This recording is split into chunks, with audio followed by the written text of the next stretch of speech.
जो गुरुदेव हमें संबंध देते हैं उसमें दृढ़ रहना चाहिए। संबंध का निर्वाह प्रभु बहुत जोर से करते हैं। संबंध जो मिला है वो ठसक में बदल जाए। मैं प्यारी जू की सहचरी हूं, मैं प्रियाजू की प्रिय सहचरी हूं, ये ठसक बन जाए। जैसे अपने वृंदावनवासी राधा उपासी नित्य विहार रस के जो भजनानंदी जन हैं, चाहे वो गृहस्थ हो चाहे विरक्त, ठसक होनी चाहिए हमारे माई श्यामा जू को राज। मैं श्री जी की हूं, मैं प्यारी जू की हूं। सच्ची मानिए ये स्त्री पुरुष शरीर की पोशाक है, न तुम स्त्री हो न पुरुष हो, भगवत दिव्य अंश हो। कैसे निर्वाह करते हैं संबंध का हमारे प्रियालाल श्री विठलनाथ जी। कल आपने चर्चा सुनी श्री त्रिपुरदास जी की, उसमें श्री विठलनाथ गोस्वामी जी का भी नाम आया था। श्री विठलनाथ जी ठाकुर जी के प्रति वात्सल्य भाव रखते थे। मेरे लाला पुष्ट मार्गी, वात्सल्य भाव।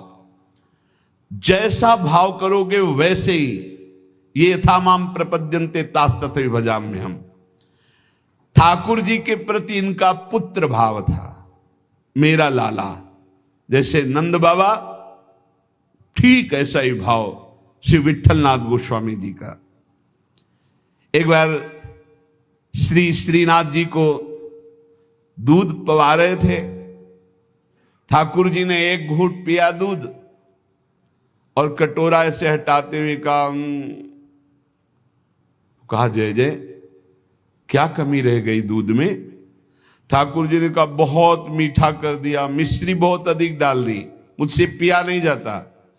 बड़ी मनोहार करी, आज पी लो कोई बात नहीं, क्योंकि पुत्र भाव है।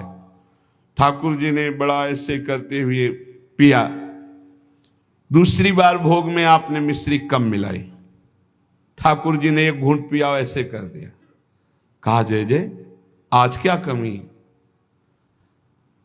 कहा दूध तो एकदम सीठा कर दिया, फिर भी पी लो। थोड़ा ही कम तो मिश्री मिलाई, पहले वाले में आप कह रहे थे मिश्री बहुत अधिक है, इसलिए थोड़ी कम कर दी। बोले नहीं सीठा है, पी लो, आप पी लो। बहुत दुलार किया, दूध पी लिया। तीसरी बार जब भोग लगाया तो मिश्री अलग दूध अलग। लालजू ने कहा आपने ऐसा क्यों किया, मिश्री क्यों नहीं मिलाई?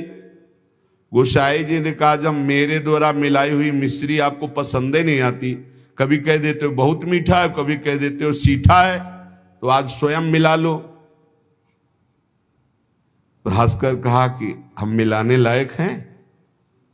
हम आपके बालक हैं, बालक मिलाना क्या जाने? और दौड़ गए और गोद में बैठकर छाती से चिपक गए और कहा रूस गए क्या, मिला के पिलाओ, हम तो बालक हैं, हम थोड़ी मिला पाएंगे। ये था माम प्रपद्यन्ते, वात्सल्य भाव, मेरे पुत्र हो। तो वैसे ही ठाकुर जी गोसाई जी ये हृदय से चिपक करके श्री श्रीनाथ जी कहने लगे मैं तो आपका बालक हूं ना। अशुभ प्रवाह होने लगा। ठाकुर जी ऐसे महान सुख देते हैं जो जिस भाव से। एक दिन मचल गए, सैया रचना करके जब शयन कराने को गए, कहा यह सैया ठीक नहीं है, दूसरी सैया ले आए। ये बिछौना ठीक नहीं है, दूसरा बिछौना ले आए। नहीं नहीं ये रंग मुझे पसंद नहीं, और रंग का बिछौना बिछा दिया। अब कितने बिछौना कितनी सैयाएं बदल दी लालजू महाराज बार बार, ये ठीक नहीं, ये ठीक नहीं। पसीना पसीना हो गए थे गोसाई जी। गोसाई जी ने कहा कि आपको कौन सी सैया पसंद आएगी, कौन सा बिछौना पसंद आएगा? बोले बताओ, तुम सैया बनो और तुम्हारी छाती पे हम सोएंगे, क्योंकि हम यशोदा मैया की गोद में ही सोते। अगर दिन में कभी अथाई में बाबा के पास गए तो उनके तोंद पे लेट के सोते। तो आप लेटो और आपके गोद में हम। श्रीनाथ जी, श्री विठलनाथ जी गोस्वामी जी की गोद में जैसे मां की गोद में बच्चा, ऐसे श्रीनाथ जी सोए। एक दिन श्रीनाथ जी के सामने गिरिराज जी से बंदर आया, हु ऐसे किया, वो जैसे बंदर करते हु ऐसे। वो बड़ी जोर रो पड़े श्रीनाथ जी, और गोस्वामी जी सेवा में थे। तत्काल गोस्वामी जी के ऐसे गोद में चिपक गए और कहा, बंदर मुझे डर लगता है। गोसाई जी ने कहा, इस बंदर से डर लगता है? बड़े बड़े भयंकर बंदर, न जाने कितने महाबली बंदर और बड़े बड़े भयंकर राक्षस रामावतार में तुम कैसे मारे होगे राक्षसों को, और कैसे तुम्हारे साथ बंदर सेना थी, हमारी तो समझ में नहीं आता। ऐसे कह के मन में पर्वताकार बंदर, महाभयानक राक्षस हो, यहां छोटे से बंदर को देख के चिपक गए और डर करके कहते मुझे बंदर से डर लगता है। जब शयन करने गए तो ठाकुर जी ने शयन में कहा कि देखो गोसाई जी, एक ही भाव रखो, एक म्यान में दो तलवार नहीं होती। यदि पुत्र माना है तो केवल पुत्र मानो, अगर भगवान मानोगे ऐश्वर्य तो फिर पार नहीं पाओगे, हम ऐसा ऐश्वर्य दिखाना शुरू कर देंगे। अगर पुत्र माना है तो केवल पुत्र ही मानो, तो तुम्हारा बेटा बंदर से डरेगा कि नहीं? तो हम वैसे ही डर रहे हैं जैसे बेटा डरता है। और अगर ये कि भगवान ऐश्वर्यशाली, तो फिर पार नहीं पाओगे, हम इतना ऐश्वर्य दिखा देंगे। एक म्यान में दो तलवार नहीं रहती। गोसाई जी जगे एकदम, और श्रीनाथ जी को देखा पास में, गले से लगा करके दुलार करते हुए, वात्सल्य भाव। एक दिन चूड़ी पहनाने वाली आई। गोसाई जी ने कहा कि जाओ हमारे घर में जितनी बहुएं हैं सबको चूड़ी पहना दो और पैसा यहां ले लेना आके। आपके 7 पुत्र थे तो 7 बधुएं थी। गोसाई जी ने ये नहीं कहा कि 7 बधुओं को पहना देना, कहा कि मेरी जितनी बहुएं हैं उन सबको चूड़ी पहना दो और पैसा यहां से ले जाना।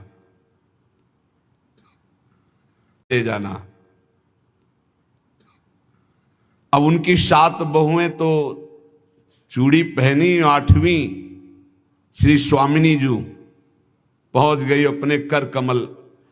जे ही उस चूड़ी पहनाने वाली ने श्री जी के कर कमल को देखा, अशुभ प्रवाह, आनंद मूर्ति हमारी प्यारी जो है, अशुभ प्रवाह होने लगी। ऐसा उसको लगने लगा कि आनंद के आवेग में मुझे मूर्छा आ जाएगी। नीलांबर का हल्का सा घूंघट है, मनो मृणाल, मनो कमल लाल, ऐसे सुंदर कर कमल। वो सोच रही इनके कर कमल में पहनाने लायक तो चूड़ियां ही नहीं हमारे पास। श्री जी ने इशारा किया, पहनाओ। किसी तरह वो प्रेम शिथिल होते हुए जैसे जैसे इशारा होता गया वो चूड़ियां पहनाई। बहुत देर तक वह शुभ प्रवाह करती रही। इसके बाद गोस्वामी जी के पास उसको ले जाया गया। गोस्वामी जी ने 7 बहुओं की चूड़ी के कितने पैसे होते, तो उसने कहा 7 नहीं 8।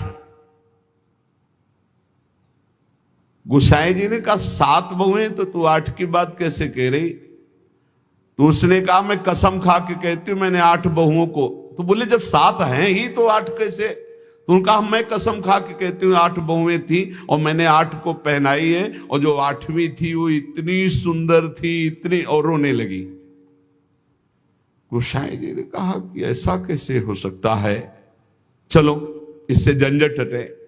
8 बहुओं की चूड़ी पहनाने के पैसे दे दिए। जब रात्रि में शयन किया तो श्री जी ने गोसाई जी से कहा कि उस चूड़ी वाली से क्यों झगड़ रहे थे? क्या आप प्रीतम लालजू को आप अपना पुत्र नहीं मानते? हाँ पुत्र तो है ही, वो हमारे मानने की क्या बात है। तो मैं कौन हूं? पुत्र बधू हुई कि नहीं? अगर आप कहते 7 बहुओं को पहना दो तो मैं कदापि नहीं जाती। आपने कहा मेरी सब बहुओं को पहना दो, तो 8वीं मैं हूं, मैंने ही धारण। श्री जी के इन वचनों को सुनकर गोसाई जी तत्काल उठे और बैठे बैठे रात भर रोते रहे कि लाडली जू कितनी कृपालु, कितना भाव स्वीकार करने वाली है।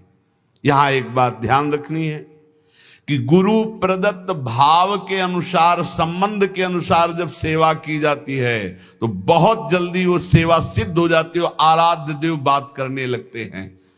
भक्त की हर बात को प्रभु सुन रहे हैं। गोसाई जी ने कहा जाओ सब बहुओं को चूड़ी पहना दो, सुन रही ना श्री जी, इसीलिए चूड़ी पहनने गई। हमारा भाव दृढ़ होना चाहिए, भाव में कमी नहीं होनी चाहिए। जैसा हम भाव गुरु प्रदत्त करेंगे वैसा ही इष्ट देव अनुभव कराएंगे। जाकी रही भावना जैसी, प्रभु मूरत देखी तीन तैसी।